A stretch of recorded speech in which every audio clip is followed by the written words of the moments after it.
कभी कभी हमें जीवन में अकेले लड़ने की आवश्यकता होती है। ये कहानी एक ऐसे लड़के की है जो अपने लक्ष्य की ओर आगे बढ़ने के लिए अपने अकेलेपन को एक सुनहरा अवसर बनाता है।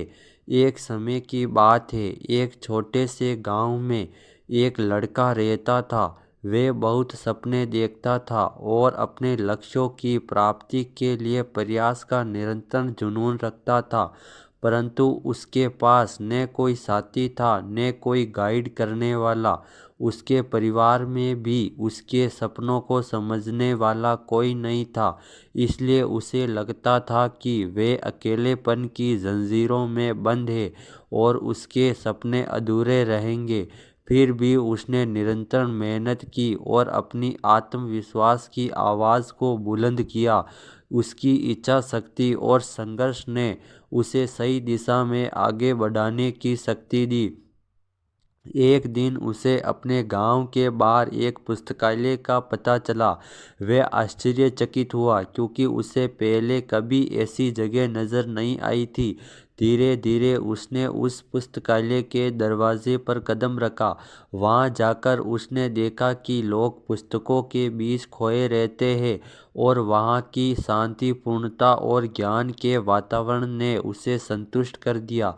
अपनी उत्कृष्टता को पहचानते हुए उसने ये निर्णय लिया कि वह पुस्तकालय में समय बिताएगा। धीरे धीरे वह पुस्तकालय की विभिन्न किताबों को पढ़ने लगा और नई दुनिया की खोज में निकल पड़ा। दिनों बीतने के साथ साथ उसका ज्ञान बढ़ता गया और वह अच्छे लेखकों और दर्शकों के साथ रिश्ते बनाने लगा। इसी के साथ उसने लिखने का भी मन बना लिया था। उसने कई लेख लिखे जिसमें से उसका एक लेख प्रकाशित हुआ और उसे अवसर मिला अपने लेखीय कौशल को दुनिया के सामने प्रदर्शित करने का। वह लड़का जिसने कभी अकेलापन को एक रुकावट समझा था, अब एक प्रेरणादायक उदाहरण बन गया। लोग उसे मान्यता देने लगे और वह लड़का अपने लक्ष्यों की ओर अग्रसर होने में सफल हुआ।